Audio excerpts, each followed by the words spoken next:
एक गांव में एक साधु रहने आया। साधु ने कठोर तपस्या कर कई सिद्धियां हासिल की थी। इसलिए साधु जल्दी ही इस गांव में और आजू बाजू के गांव में प्रसिद्ध हो गया। इस गांव के पड़ोसी गांव में एक व्यापारी रहता था।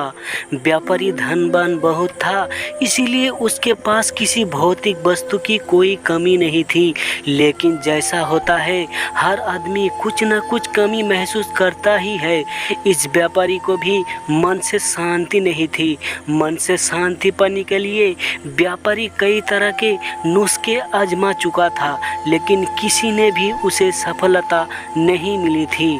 गांव के लोगों से साधु के बारे में काफ़ी प्रशंसा सुनने के बाद व्यापारी ने तय किया कि वह इस साधु से जाकर मिलेगा और उनसे उसकी समस्या का समाधान मांगेगा।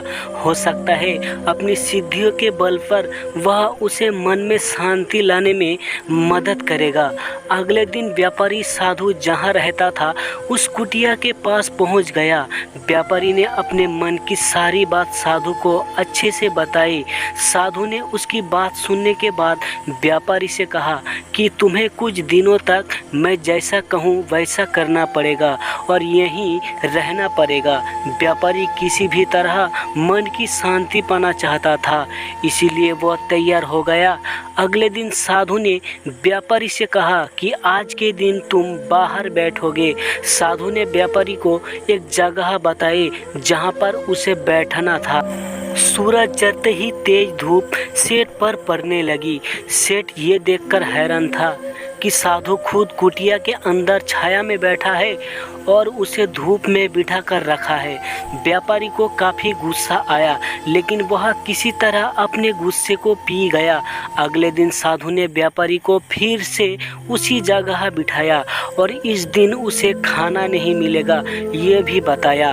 व्यापारी को समझ में नहीं आ रहा था कि ऐसा तू ऐसा क्यों कर रहा है। साधु दोपहर को भूखे व्यापारी को सामने बैठाकर ही अच्छा भोजन खाने लगा। जैसे तैसे व्यापारी ने पूरा दिन तो बिता दिया, लेकिन भूख और गुस्से के मारे व्यापारी को पूरी रात नींद नहीं आई। वह पूरी रात यहाँ सोचता रहा कि आखिर साधु उसके साथ ऐसा व्यवहार क्यों कर रहा है।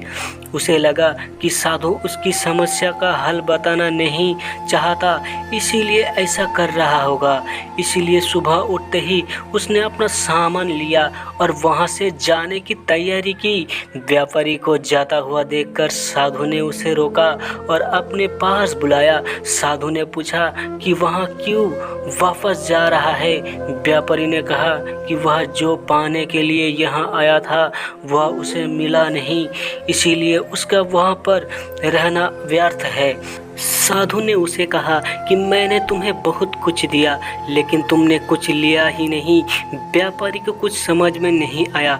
वह बोला, आपने तो मुझे कुछ भी नहीं दिया। साधु ने कहा कि जब मैं तुम्हें धूप में बिठाकर खुद छाँव में बैठा, तब मेरे सर पर पड़ने वाली छाव तुम्हारे किसी काम की नहीं है। यह तुम्हें समझ जाना चाहिए था। तुम नहीं समझे, तब मैंने तुम्हें भूखा रखा और तुम्हारे सामने अच्छा भोजन खाया, तब भी तुम नहीं समझे कि मेरा खाना खाने से तुम्हारा पेट नहीं भरने वाला। यही बात को आगे बढ़ाते हुए मैं तुम्हें बताता हूँ कि मेरी सिद्धियों से तुम्हें मन की शांति नहीं मिलने वाली। जैसे तुमने अपने परिश्रम से धन, नाम, रुतबा सब कमाया है, वैसे ही तुम्हें अपने मन की शांति भी खुद ही कमानी होगी।